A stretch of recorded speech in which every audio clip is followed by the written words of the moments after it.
이제 노량진 수산시장에서도 온누리 상품권을 사용해 수산물을 구매할 수 있게 됐습니다.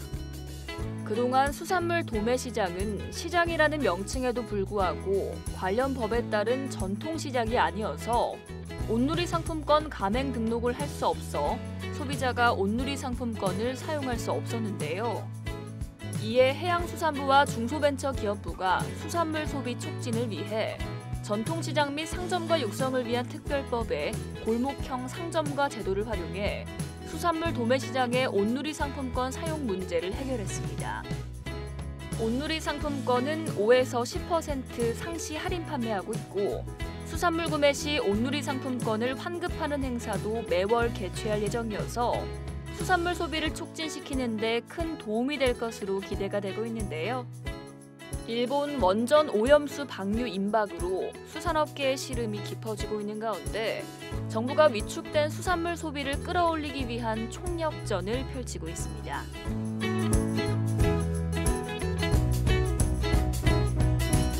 이동통신사들이 배송 안내 로봇에 이어 물류 분야에서 쓰이는 산업용 로봇 시장도 본격 진출했습니다.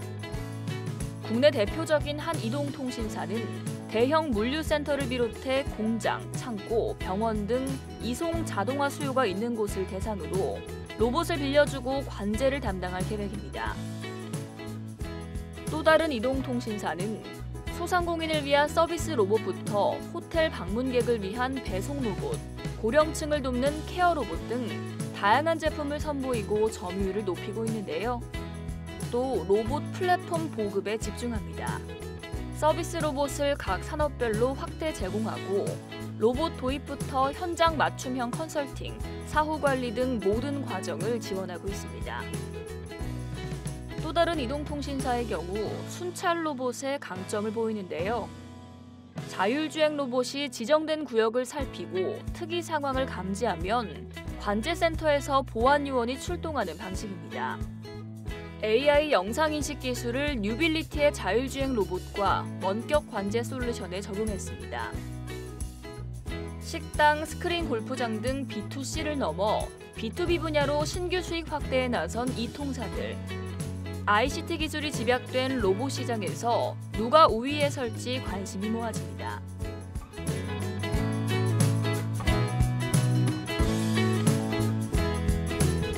깊은 침체 구간에 빠졌던 가구업계.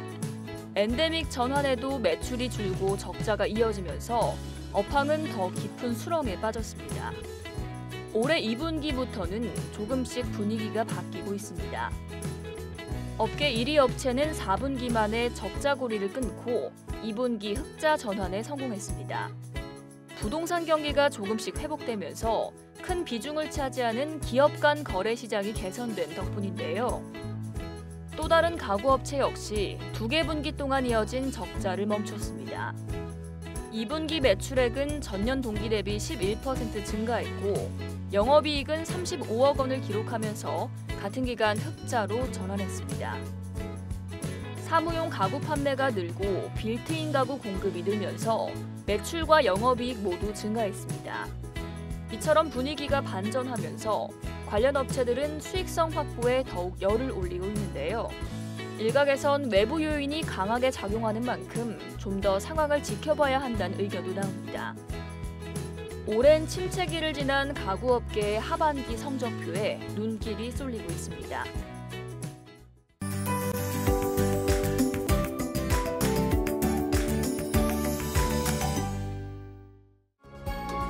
외래어, 신조어가 많아지면서 정보 소외계층이 생겨나는 등 각종 부작용이 발생하고 있다.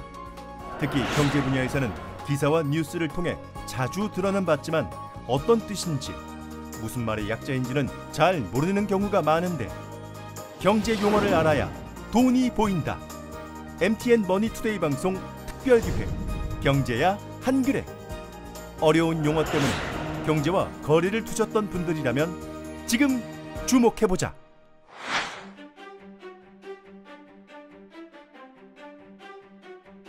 경제 뉴스를 읽다 보면 어려운 용어들이 많습니다. 꾸준히 관심을 가지고 있던 분들은 쉽게 이해하지만 처음 접하는 분들은 사전까지 찾는 경우가 있죠. 그중에서는 특정 주제 기사마다 매번 나오는 용어들이 있는데요. 이 용어들을 설명하고 왜 영어로 쓰이는지, 대체하는 우리말은 없는지 경제산업부 전성우 기자가 알아봤습니다. 전 기자, 경제뉴스에 자주 등장하는 용어들을 정리한다고 하셨는데 유난히 경제 분야의 영어 표현들이 많은 이유가 있을까요? 경제는 확실히 다른 분야보다 전문 지식이 필요하고 진입 장벽이 높습니다. 현 산업 구조에 대한 이해가 필요한 직장인들을 제외하면 포털에서 뉴스를 볼 때 경제 뉴스를 눌러보지 않는 분들도 많습니다.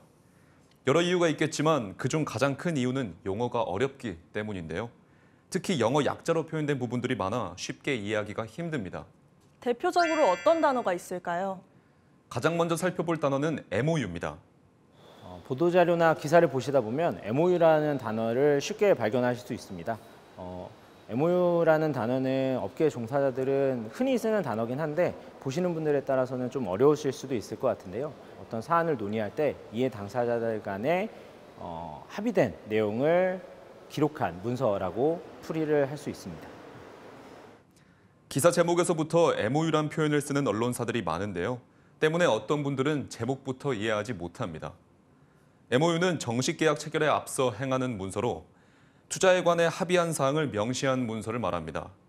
MOU라는 줄임말이 자주 쓰이는 이유는 아무래도 Memorandum of Understanding의 줄임말인 만큼 너무 길기 때문입니다. 그렇다면 해결책은 쉽습니다. 한글로 풀면 양해각서라고 할 수 있는데요.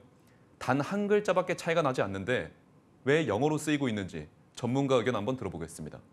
주로 전문가들이 쓰는 말이다 보니 이분들이 이런 외국어 사용에 대해서 그다지 크게 이게 무슨 사람들에게 문제가 될 거다 뭐 이런 생각 안 했었겠죠. 근데 언론에서는 계속 그게 보도가 되니까 사람들에게는 이제 낯선 굉장히 어려운 용어가 돼버린 거죠. 실생활에 자주 쓰이는 단어 하나 더 준비하셨다고 했는데 무엇인가요? 다음은 기업 종사자들뿐만 아니라 취업 준비생들에게도 굉장히 중요한 단어인데요. 바로 ESG입니다. ESG는 기업의 비재무적 요소인 환경, 사회, 지배구조를 뜻하는 말입니다. 최근 탄소 중립의 중요성이 대두되면서 기업 활동의 친환경, 사회적 책임 경영, 지배구조 개선 등 투명 경영을 고려해야 지속 가능한 발전을 할 수 있다는 철학이 담긴 ESG라는 용어가 아주 자주 쓰이고 있습니다. 네, ESG는 기업이 지속 가능성을 달성하기 위해 추진하는 세 가지 비재무적 요소를 말합니다. 각각 환경, 사회, 지배구조인데요. 이렇게 쓰면 너무 길어서 자료에는 그냥 ESG라고 쓰고 있습니다. 저희 LG화학을 비롯해서 여러 기업들이 경영 활동의 우선순위로 삼고 있습니다. 뜻이 그리 어렵진 않지만 전체적인 이름이 길기 때문에 정확한 의미를 모르시는 분들이 많은데 매일 보고 듣는 단어인데도 불구하고 막상 ESG가 무엇의 약자냐고 물으면 대답하지 못하는 분들 정말 많죠. 이런 분들을 위해 앞으로 ESG보다 환경, 사회, 지배구조라고 표기하고 사용하면 좋을 것 같습니다. 다음 시간에도 경제 산업 기사에서 자주 쓰이는 영단어 위주로 준비해서 찾아뵙도록 하겠습니다. 일상에서 많이 사용하지만 정확한 의미는 헷갈리는 시사 경제 용어가 많이 있을 텐데요. 앞으로 경제야 한글화와 함께 우리말로 바꿔보는 것도 좋을 것 같습니다. 전성우 기자, 감사합니다. 감사합니다.